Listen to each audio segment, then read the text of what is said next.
nothing makes me more upset than when they change the book cover on my Kindle to like a movie Yeah. poster.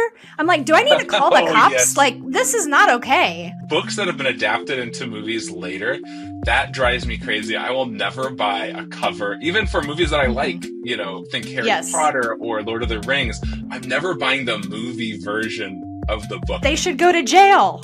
They should go to jail. That's right. They can do it, but then also straight to jail. Straight to jail.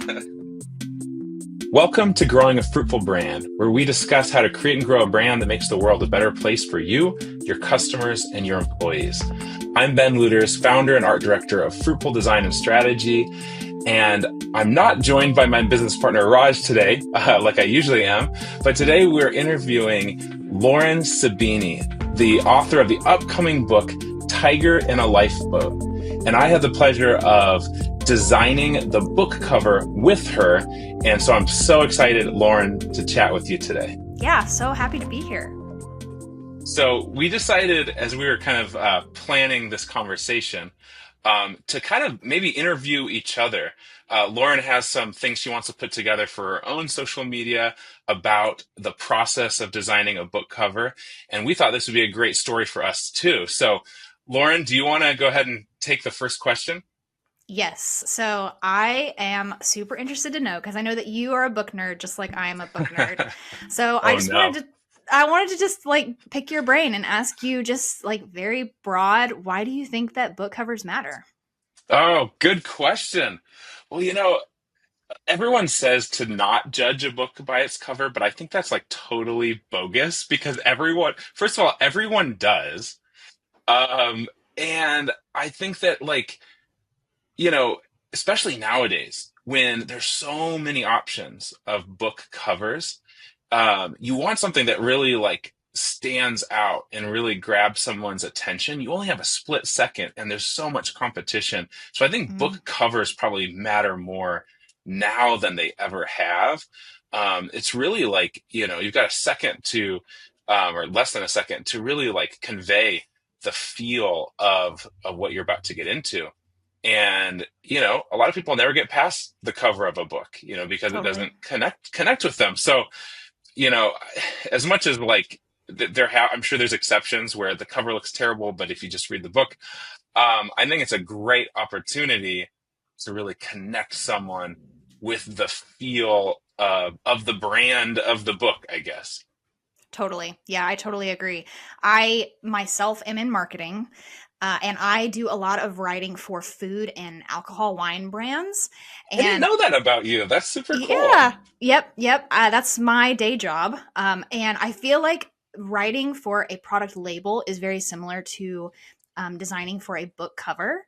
And Hmm. I agree with you. Like we say, don't judge a book by its cover, but I think that it's the practice of it is neither good nor bad. Like we Hmm. eat with our eyes first. I don't know why it would be any different for like deciding what Right. book to read. Like we look at every grape we put in our mouth. Why wouldn't we like also use those We those eat with our judgment? eyes first. Yeah, I've never heard that. That's a great line. Because totally. every once Hmm. in a while, there's like a casserole or something that looks terrible, but you taste it and you're like, actually, it's not that bad. But it still is important what the presentation is, right? It's like you Definitely. to take that first bite, you got to get over this, or you can be enticed by how it looks. Yes, for sure. So why not be enticed? That's what I say. Yes, yes. I love it. It also helps, like, I think, set expectations for readers and for eaters. Like we Mm, have, a certain expectation when we look at something that this is the experience we're going to have once we start consuming it. So it's, like, I think that yes. playing to a consumer's just the basic principles of like looking and inspecting and maybe smelling, if it's food, all of these things are part of the process and part of why we love to consume stuff. Oh, totally. And one thing I was just thinking about, because I think you saw it on my social media a couple months ago for Christmas, I got an old copy of the Chronicles of Narnia that was like the cover designs that I had when I was a kid. And isn't there something about like the cover designs that like we how we first were introduced to a book, like when it gets changed later, it can kind of mess with you a little bit, right? Like we get Oh, drawn to it, we make like connections with these visual things from our past. Have you had that before? Absolutely. And nothing makes me more upset because I have a Kindle. Nothing makes me more upset than when they change the book cover on my Kindle to like a movie Yeah. poster. I'm like, do I need to call the Oh, cops? yes. Like, this is not okay. Oh my goodness. You are totally right. Yeah, books that have been adapted into movies later, that drives me crazy. I will never buy a cover, even for movies that I Hmm. like, think Harry Yes. Potter or Lord of the Rings. I'm never buying the movie version of the book. And I know why they No. do it and they have to do it. There But was they another should go one to just jail. they should go to jail. That's right. They can do it, but then also straight to jail. Straight to jail. Hmm. That's a great. I'm glad that you mentioned that. I wasn't thinking about it, but that is so true. Like, do you use Goodreads at all? Yes. Hmm. So, like, when you're logging the books that you read, like, I always want to make sure I'm getting the right like version or the right cover in there. And it's like for certain books, you're just like swiping through all kinds of terrible book covers or movie versions of book covers and stuff, and you're like, I never even seen this book cover. Why does this exist? Yes. But that is what's so funny is like certain book covers have the potential of becoming so iconic and like you would never touch it, right? But then other ones, you'll have a variety of different covers through the years, and I think that's kind of interesting to think about too. Hmm. Yours will Yeah. never change, yours will never change, No. but It doesn't need to be changed. doesn't need it. Why It's change? it's done. It's perfect. Oh, that's awesome. All right, well, I'm going to ask the next question. um Lauren, you know Raj and I last year, everyone knows probably by this point listening, that we both came out with our own books, and I had the pleasure of designing both of them. And one of the things we talked about last year was we want to design more book covers and more books. And that dream is coming true through awesome clients like you. And so I want to know, because I want to do more of this kind of work. What made you reach out to us for a quote? Like, why Fruitful, Lauren? Well, again, I have a background in marketing. I'm a marketing strategist and an agency owner as well. And so when I approached my own memoir project, I knew the power of a brand. And this was actually a hill that I was willing to die on in negotiations with my publisher, was that I wanted to have a cover designer who understood brand. Mm, And this is something I think that most other, like maybe newbie or novice authors are not considering, mm, but the power of a brand, I cannot overstate it. I think that most of the books that are successful that we see, that get, they get the time of day with readers, is because they have a very cohesive brand. So that's why I reached out to Fruitful. I had seen The Caring House. I had seen Escape from Tarikiak. Is that how you say you, it? you you said it perfectly. Nice. Okay. Yeah. So I'd seen both of those. So I knew that you had the chops, and I knew that you Oh, had this thank you. branding background, and I was sold.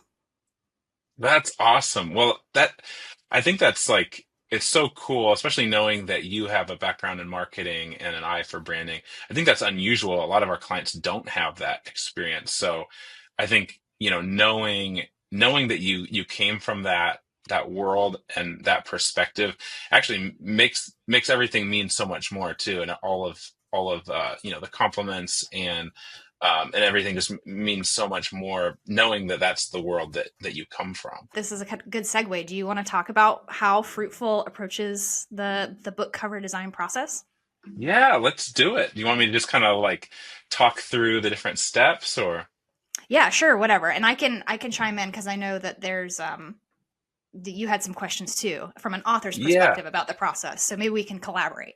Yeah, that sounds great. Yeah, so, we've been kind of evolving our design process over the years, but kind of the thing right at the core of the whole thing has been really like we don't want to just to approach designing something for a client in the same way that a fine artist would, right? We don't want to just talk to a client, go into our hobbit hole, Raj likes to call it, and just design two or three concepts, pick one, that's it. If you want anything further, it's going to be an extra cost. We wanted to feel a whole lot more collaborative than that, and so that's kind of in the DNA of everything that we do on any design project, but especially a book cover that can be so personal to the person we're working with. And so all of our steps are kind of built around this idea of lots of ideas, lots of ideation, lots of direction, looking at lots of inspiration from the client, from ourselves, and really drawing the client into that as well, getting their real feedback, not being afraid to scrap ideas. In fact, encouraging ideas to be scrapped. We only want one cover in the end. And so, one of the things at the beginning of the process that I really loved was that you guys are already done so much work about covers that you liked, and it's not often that we get a brief like we got from you guys, and so we kind of used the brief that you guys had already kind of developed as kind of our normal design discovery, and then we kind of just jumped off of it and I just kind of dove into looking at tons of different, covers and stuff like that, and sharing that with you guys. What stood out to you from that, like part of the process? How did that feel to you? Oh my gosh. I felt so valued and heard as a client and a collaborator in Oh, this that's awesome. process. Yeah, because my background is in marketing again, I understand that this was something that you guys, like, I could see that you guys were going above and beyond in this. I know what Thank value you. I got through this. And I honestly, it's one of the greatest gifts that I've been given, is to be able to enter into this project and feel heard and feel like a collaborator, and you guys made it fun too. Like, it wasn't like a serious thing. Like, it was serious at moments, of course, because we're doing something real, but like, it was fun at the same time, and that's Oh, special. that is so good to hear. Thank you. It's fun for me too. This is why we want to do more of this kind of stuff.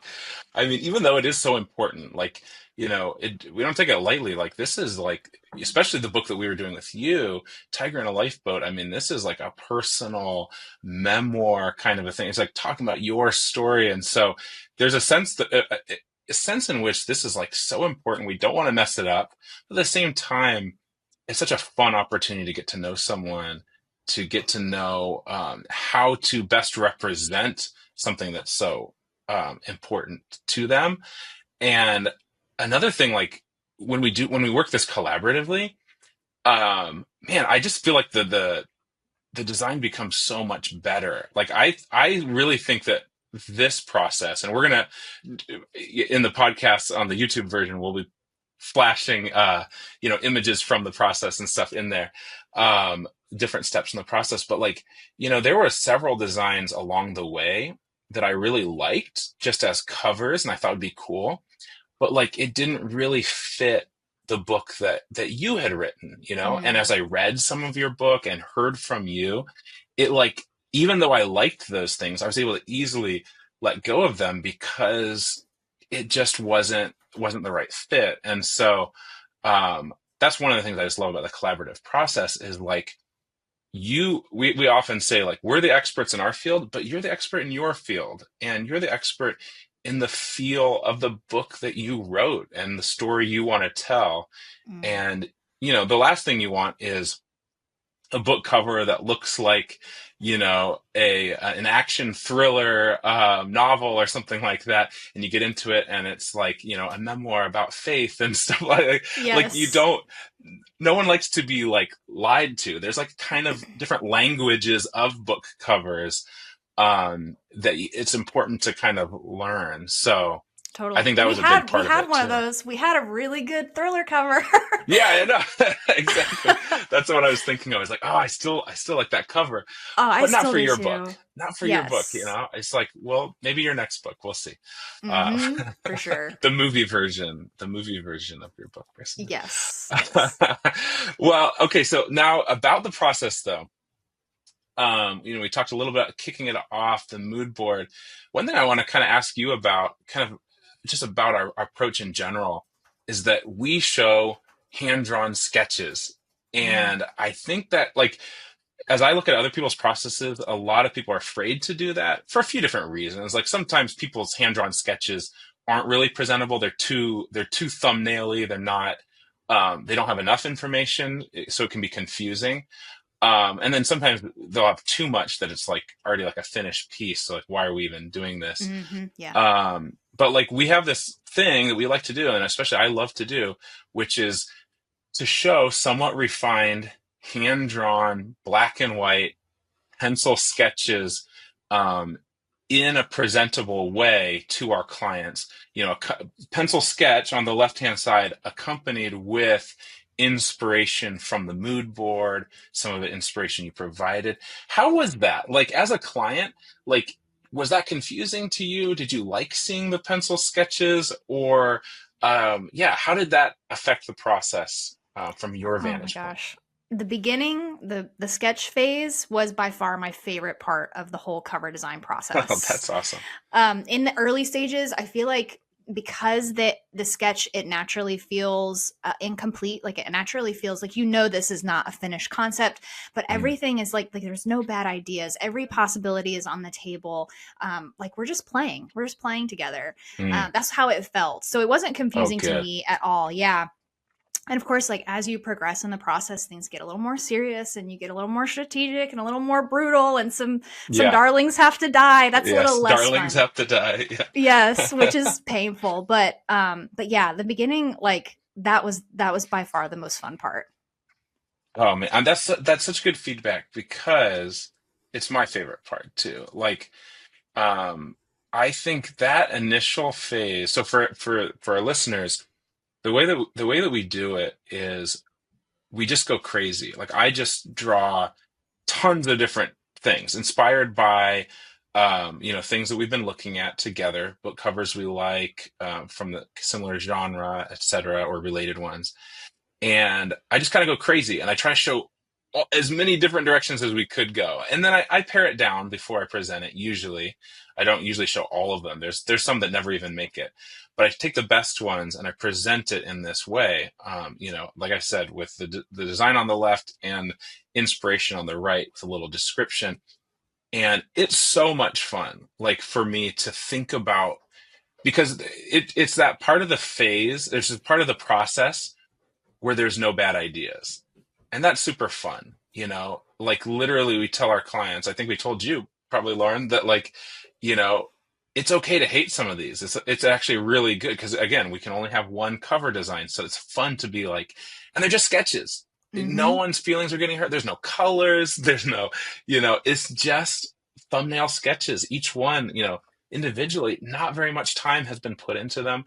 There's no darlings to really kill at that point. It's just kind of wide open space. And so my fear in that phase, though, I will say, Lauren, is always like, I don't want to overwhelm my clients. So I'm curious, like, Mm. were you overwhelmed by the number of them? Was it hard to eliminate, or did it kind of stay fun, I guess? For me, it stayed fun. It wasn't Good. overwhelming to me. And again, like I was approaching this very much from, like I was trying to approach it from a strategic, objective perspective as much as possible. So, Yeah. so for me, yeah, like it was fun to feel like we together were leaving no stone unturned. We were looking at all the possibilities. So Mm. I really appreciated that. That's really well said too, Lauren, because that is the other thing that we're really trying to do there, is exactly that. Like, to just try all the possibilities, overturn all the stones, to kind of prove why we shouldn't go down certain directions. Because what we found when we didn't do this process, because we didn't always do this, we didn't always show this stage. In fact, we usually start with something that looked more like the second phase, which is more refined and much Mm. fewer. Like, we're doing a lot of that work for the client. Um, but what would always happen is that's when the client would start being like, trying to come up with ideas on their own, or stones that we could. And a lot of times I'd be like, I actually tried that, but I didn't want to show it to you because it's no good. Well, they don't, like, they're not, they Ah. might take your word for it, and sometimes they would.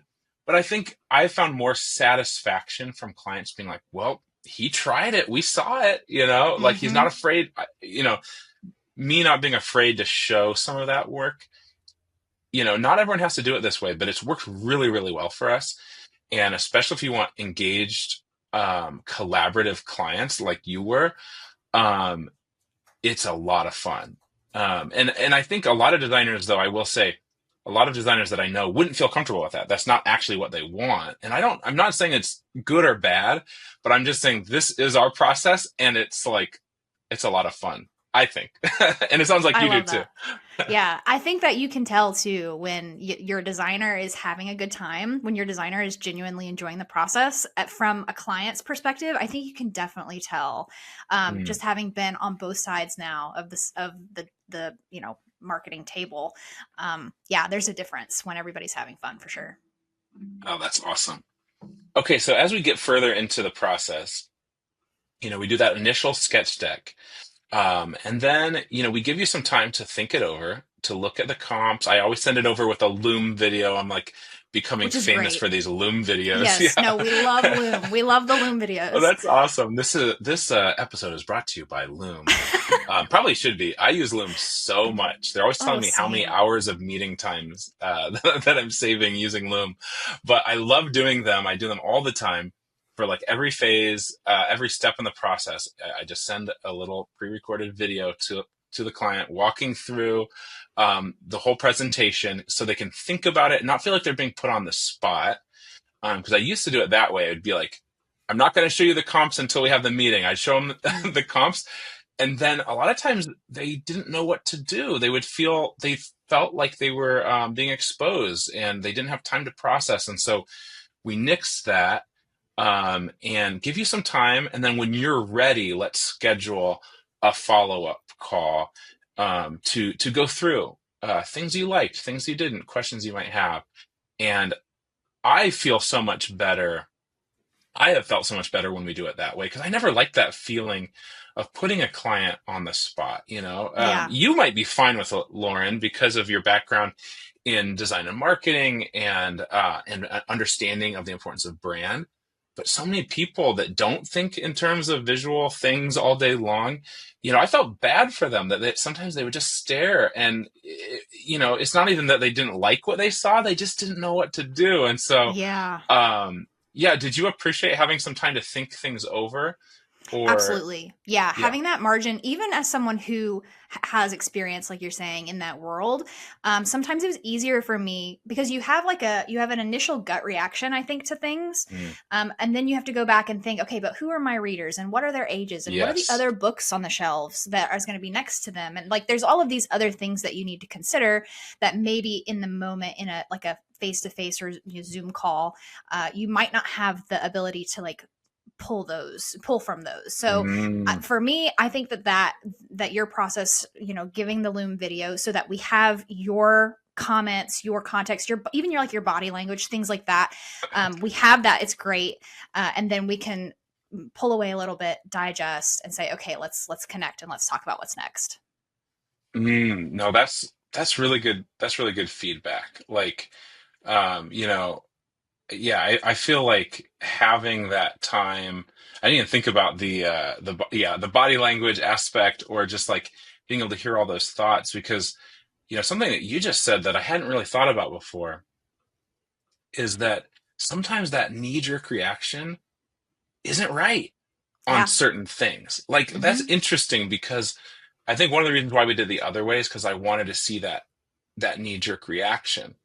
Um, but you're totally right that sometimes we might just have a personal reaction to something, but it doesn't actually fit the design, the design brief, what we're Hmm. going for. And so, although it can be an indicator of something, I've seen people change their minds given a little bit of time, a little bit of context. I've heard so many people say, "Man, at first I just liked comp B, but after watching your video a couple times and thinking about it and showing it to my spouse or whatever, like I think C and D are that you're right. That's it. Some combination of those two. Like I get Yeah. that kind of feedback all the time. One thing that we'll do sometimes is, and I don't think we did it with yours so much, kind of in the design discovery, but we'll show we'll show inspiration like mood board samples live and get Hmm. people's reaction to mood board samples. But I think that is a little bit different. Like getting just a kind of a sense for people's reaction to certain styles and stuff is really helpful information. But I do think that you're onto something there where that initial reaction is not always, it can be misleading. Yeah. And it's not as important as like the ultimate reaction given Hmm. all of the information. So having a little bit of Definitely. time there. I Yeah, think is yeah, good for for sure. everybody.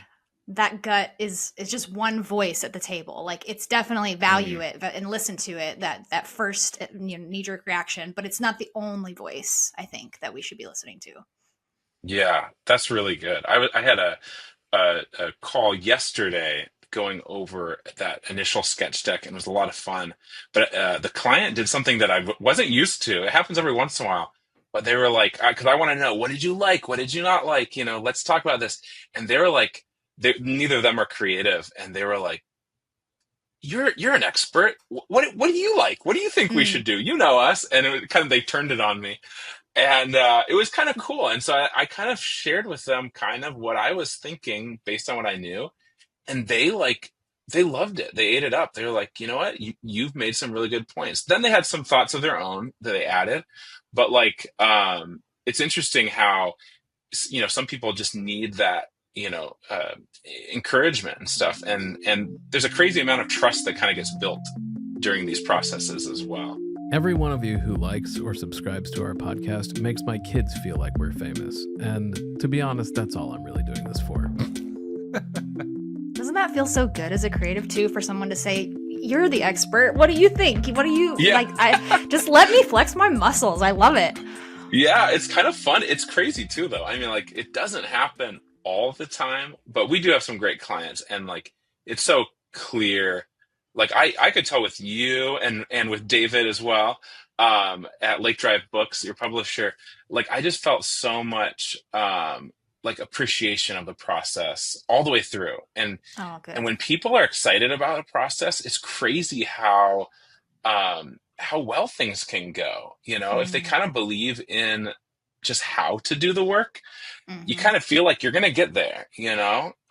May even so that even when it's not quite there and you're in that weird, twilight zone that you can get into where it's like almost there, which we got to. We Yes. should flash that on the screen because like I think that your book is a great example of the process really working because there was a couple points in the process where I thought we were almost there, but because of super valuable feedback from you, the client, it made it so much better. I'm so much happier with the final look of the book cover compared to what it almost was, and it really was just because of your own feedback. And Mm. I don't know, that makes me feel better. Like when I look at the book cover that it was turning into compared to where we are now, I'm just so much prouder to show the work where it got. And I have to credit that to you. Like clients like you make my work so much better because of your feedback.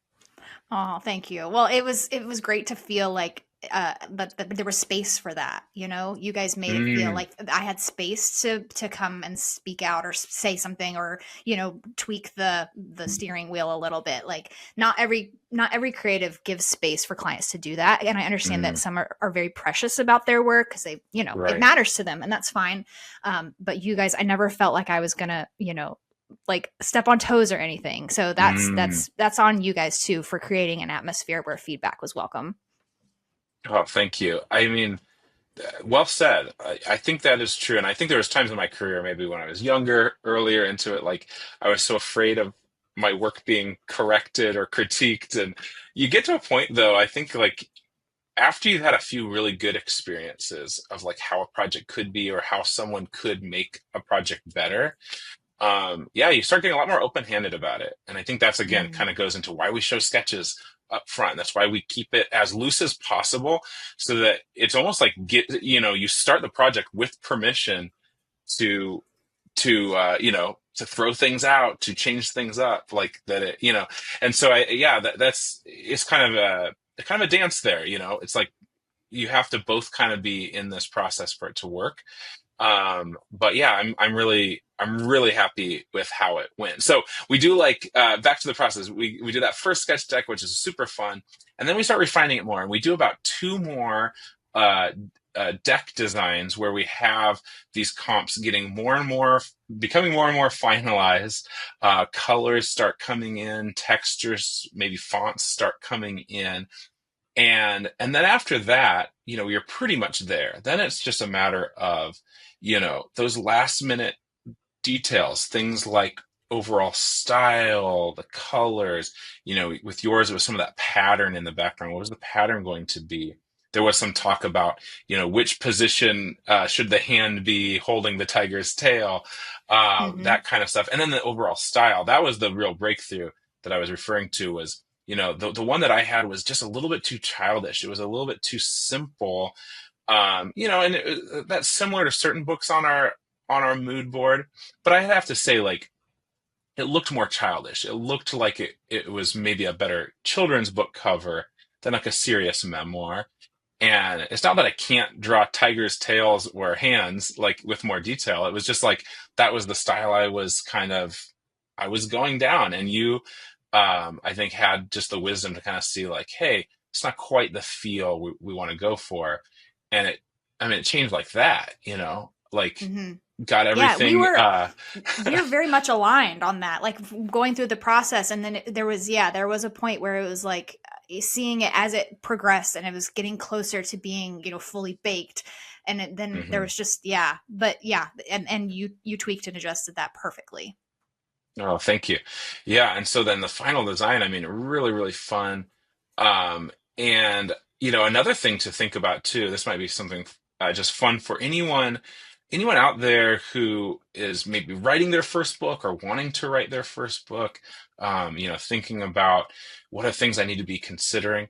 You know, One thing is that, in working with you and your publisher, there's a lot of talk about making sure that the words, the title of the book is they're really big on the cover. They're very readable. That some of the best books, they're going to be reduced really small on Amazon and on the web Mm-hmm. and other places. Even across the bookstore if it's going to be on a bookshelf. Like, you want that to be very readable. And so there was a lot of good input from your publisher on some of that helped guide some of just like the sizing and placement of certain elements. Like, hey, maybe the illustration needs to be a little bit smaller in comparison to the lettering. Maybe that needs to be more bold, more readable, trying to find that balance of something that looks hand drawn in cursive and a little bit messy and yet be readable. It's a fine line. Mm-hmm. And I think we hit it, but I think it was because of all this great conversation throughout the Totally. process, Yeah, you we know. really gave you we really threw you a bunch of like hardballs.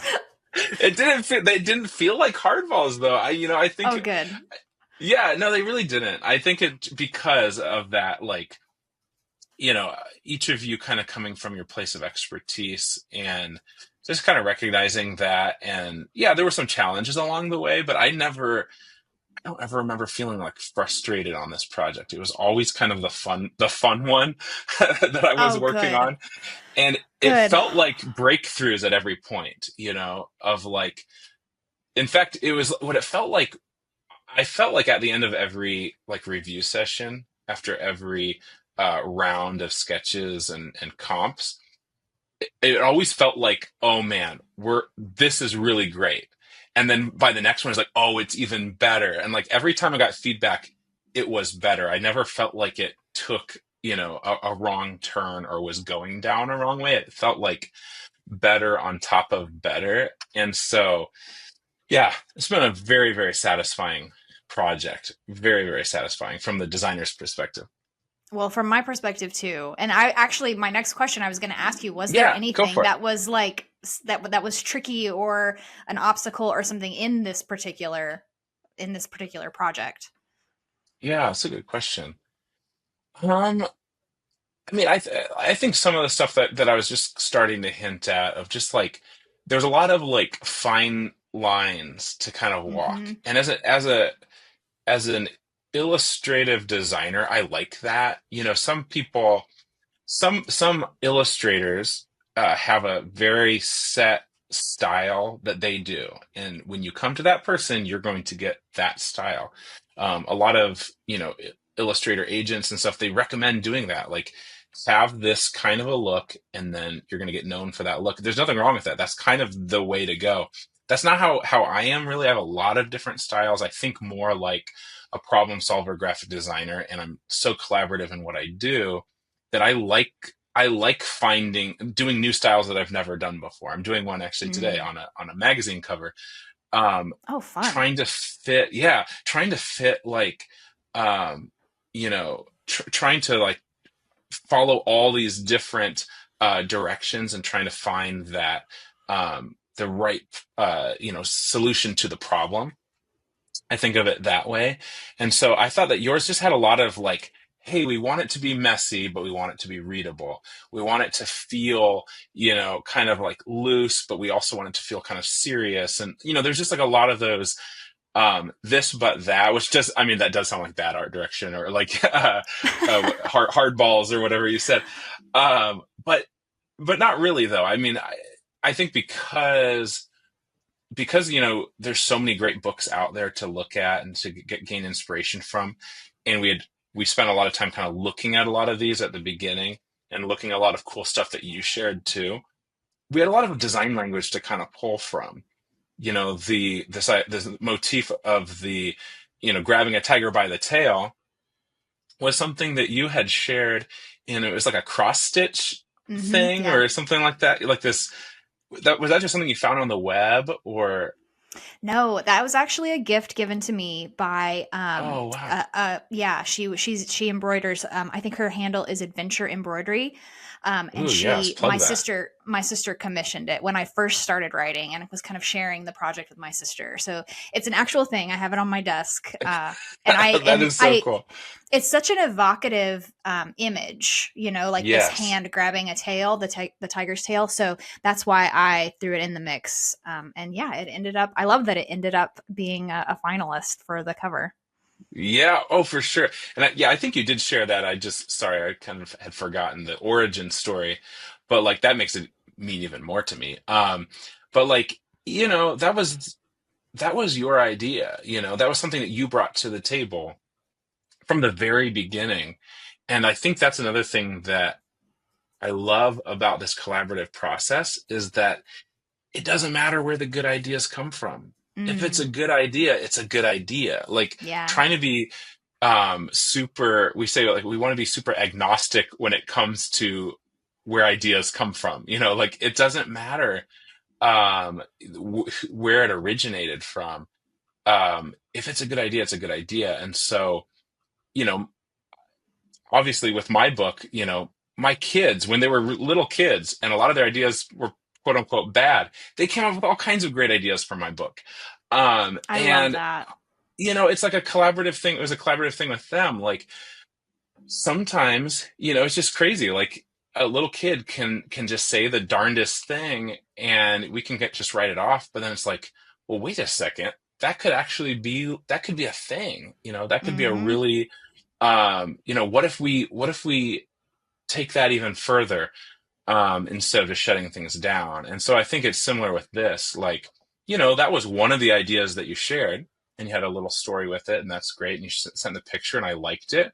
But we explored so many different other ideas, For sure. some inspired by you, some inspired by things that I was looking at. Um, but you know what? It came back to that one. Like that was the Hmm. one. And like you said, it won out. And I love it. I love that it was like one of the very first inspiration things. But, I think another designer might have, just if they would have seen that and just gone with that concept. That's really common, I think, in our industry is like you see one or two things that kind of inspire the thing, or it's the thing that the client's asking for, and you just do it. Mm.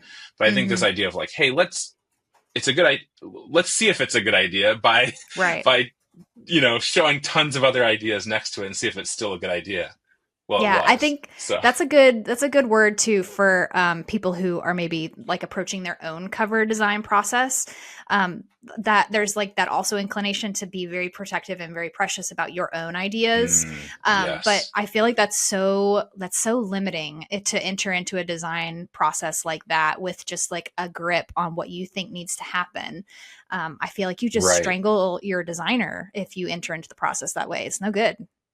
No, you're totally right. And I will say, like, you came in with these ideas, but I never once felt like a stranglehold on my Oh, good. creativity at all. It was like, here's some cool things we thought about. And, there was some talks about Jodhpur Blue and Mm-hmm. the Tiger by the Tail, and like you had brought a lot of interesting stuff to the table to try, but it wasn't kind of like, okay, I want to see one of these, I want to see one of these, and maybe one of these.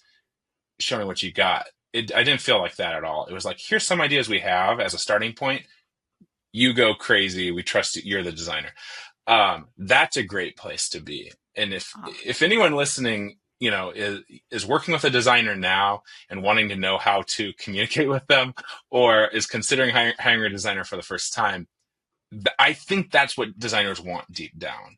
I mm. think I think all designers and creatives, they do want to know some of those things. They want to know what you know. They want to know what you've already thought about, but they also don't want to be told exactly what to do. That kind of kills all the creativity. So if you're able to 100%. kind of be open-handed a Mm-hmm. bit, have something in your hand, but be Yes, open-handed about it, um, crazy creativity and collaboration can happen, I think, I when that love that. happens. And honestly, I would say, like, for authors, the process of birthing a book is just a series of letting go. And I've heard people say that Mm, about parenting, like, it's just a series of letting go. yes. So if you are uncomfortable doing that with your cover, you're going to be uncomfortable doing that with your editor and with your publisher, and then Yes. even with your readers, because once you release something out into the world, it's going to have its own life, and you just have to be okay with that. So Yes.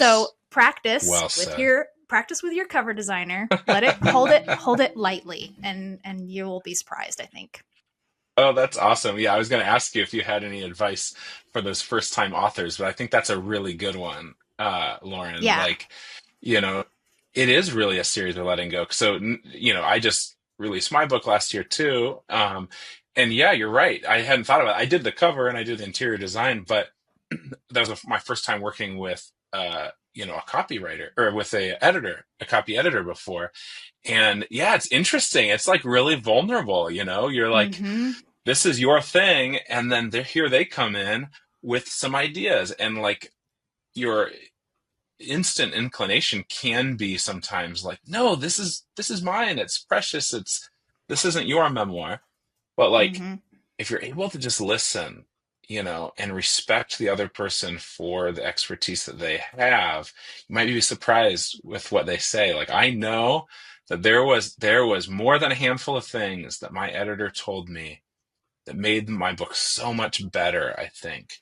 Mm-hmm. Little things that would make the payoff of certain scenes more impactful if I foreshadowed a little bit, or little connections that, like, you know this person was able to pull out because of just the reps that they've had, and the expertise, the creativity they had. And but yeah, there is this little thing in us, isn't there, that's like, but it's mine. How was your Yeah. editing? I'm curious, like, how was it working with an editor on your book? It was great. My editor Stephanie, she is a trauma informed editor, which was critical for like my content. So Yes. she was great. I tell her that she co-mothered the manuscript with me, but she was awesome. And that's what I would tell young authors or newbie authors, is that really vet your people, your editors and your cover designers, anyone who's involved. Really vet them, find people you trust, and then just get out of their way. Just let them do it, Get out of their just way. yep, just let them bring their expertise and stay involved, obviously, and engaged. But once you find people that you trust, it's easier. The letting go is easier. Yeah, no, that's really well said. I mean, you know, as I'm not sure how your editing experience worked, but with mine, they're making these suggestions to you. It's like, hey, I suggest this, and obviously sometimes if it's like punctuation or spelling or whatever, it's like, it's not so much a suggestion. It's It's like, like, yeah, yeah, you need to that's do, fine. Go ahead. you probably should do this or whatever, regardless of what you believe about the Oxford comma or whatever. Oh, Um, we're pro Oxford comma. oh, we are too. We are Good. too. We do work with someone that I'm not going to name them, but not pro Oxford comma, and it Oh, drives Raj crazy. straight to So jail. Straight to yeah, jail. straight to straight to jail. Yeah, we're very pro Oxford comma around here as well.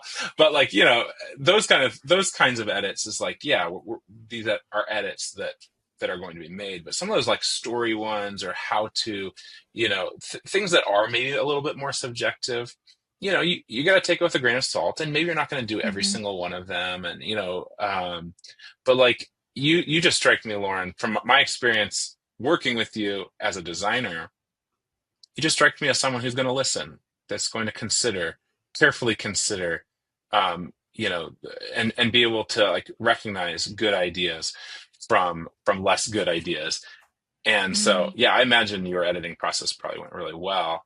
Um, Oh, for me, thank like you. that being like my first one, like it was really eye-opening. Like my book is the first book in a series, and it's already like I think really enhancing the way that I'm even just starting to write the first draft of the next book, because Mm. I just learned a lot. I learned a Yeah, lot you're a about stronger writer now. storytelling. Hmm. Yeah, I'm a stronger writer because I hired an editor. And interestingly, I wonder too. Now you're someone who kind of is in my industry already, but like now that you've designed a book cover with a designer, like your next one's gonna go even better, and if that's even possible. Um, like Yeah. you High, get high that bar. high bar. That's right. But like you now that you've done something, like you become stronger. It's like working out. Hmm. You've Totally. now like you've worked out those muscles, and it's gonna go even better the next time. So yeah, For that's sure. all I have to say Yeah. about that. I love that. Yeah. I did want to ask you, and we kind of talked Yeah. about this a little bit, but I'm curious um, if there's anything that we haven't mentioned, like any tips for a really productive designer author relationship. Like we talked about Mm, holding it lightly, we talked about the communication, we talked about yeah. those things. Is there anything else you feel like from a designer standpoint or from an author standpoint that From you an feel author like would be standpoint. useful? Yeah. No, I mean, Lauren, I think we were already kind of getting into that some of like, I think the biggest thing is from the bat, like from before anyone signed any contracts, before any money's been exchanged or meetings scheduled, make sure that there's trust there already, that you've seen some of their work, that there's as an author to a designer.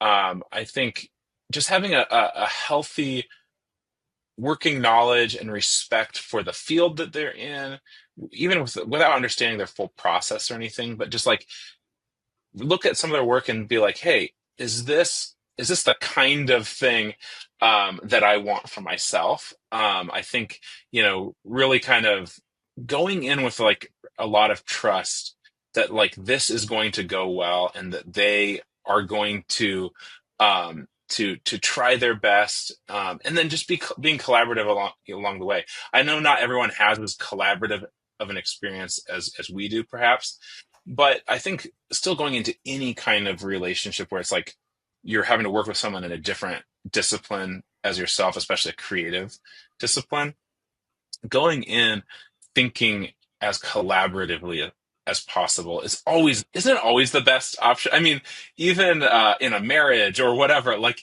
when you're Totally. thinking about how can we both win, how can I think about that with my wife. It's like how how can we both win in this situation, and what about her like expertise, do I need to like understand and respect, or her Hmm. experience, what she's been through, like things that have formed her. I think if a marriage is so much better when you think with that in that way, how about the Absolutely. marriage of a client and a creative?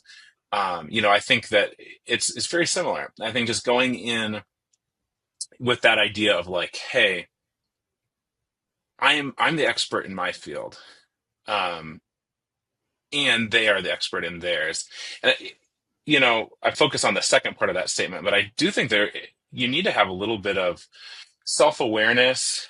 It's not I don't It's not like pride or puffing yourself up, but having a little bit of self-respect to be like, hey, I am bringing something to the table, because it's also not a very Absolutely. fun collaborative process when the client brings nothing. Mm. Um, or a marriage is probably pretty boring if the other person, or any relationship, if they're not bringing anything to the table, if they're just kind of letting the other person do whatever they want, go to pick all the movies, like what, Yeah, that's not much of a relationship, for and sure. so I think a designer is only as good as the inspiration around them, really. And so Hmm. if you can bring stuff to the equation, if you've got ideas, like, I want to hear them, because Yeah. that's only going to help me be more creative. I have to be, I was just telling my kids about this yesterday. I am paid to be creative all day long. And it can be hard sometimes. I feel like it's Yeah. easy to get like burned out, but the thing that keeps me in the game is folks like you bringing great ideas, like bringing in inspiration, doing half of my work for me so that I can just go do the thing I like to do and that I've been gifted with. If I had to be like, if you just came and said, "Hey, I need a book cover. This is the name of the book. Show me what you got." It's like, Oh that is gosh. not, I mean, can you imagine? Oh But my like, you didn't gosh. do that, and like our process would have like drawn it out of you. Hmm. But like, but we have to, because again, Yeah. I'm not a fine artist. I am a graphic designer. I'm a problem solver. So I need to know the problem. I need to know Yeah. what we're looking at. So I think that would be my biggest piece of advice, is like, respect the creative, respect yourself, and then bring your full self to the table, bring all your ideas to the table, and we're going to figure out together whether they're good or bad or something else. Lauren, thank you so much for being on Growing a Fruitful Brand. Before you go, though, I want to make sure everyone's able to find you, to find your book, Tiger in a Lifeboat. When is it coming out, and how can they get a copy? Yes, Tiger in a Lifeboat will be everywhere you buy books on May 6th this year. And you can follow me on Substack. I'm laurensabini.substack, and that's Cibene. And Mm, I'm also Lauren Sabini on Instagram. Those are the two places you'll find me most. that's awesome. Yeah, she has an awesome Substack. The rest of us, can you tell us just a little preview of Tiger in a Lifeboat? What is it about? Who is this book really going to be great for? Yeah, Tiger in a Lifeboat is it's a travel memoir. So there's two kind of journeys that it tracks. There's an external journey of me traveling and spending quite a lot of time in India and Nepal, and then there's an internal journey that I go on at the same time where I am kind of wrestling with some faith deconstruction. I grew up in the evangelical church all my life and kind of wrestled with that.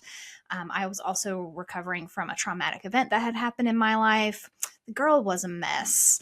So if you are have like those themes of faith deconstruction, feel like they resonate with you, if you like to read about travel and about good food, then this book is probably one you'd enjoy. That's awesome. Lauren, thank you so much. Thanks for being such an amazing client as well, for bringing yourself to the table, bringing all of your ideas to the table. I think that your book cover is so much stronger because of it, and I really hope that it fits really well with the book that you've written as well. Absolutely. I couldn't be happier. And I thank Fruitful and Ben and just all the work and time you put into this. It really, really shows. And I appreciate that. Thank you, Lauren. Thanks for joining us today on Growing a Fruitful Brand. If you found today's show helpful, don't forget to subscribe and consider sharing it with someone who might also enjoy it. If you'd like to work with Fruitful on a branding, website, or messaging project of your own, you can always reach out on our website, fruitful.design. But until next time, don't forget to grow something good.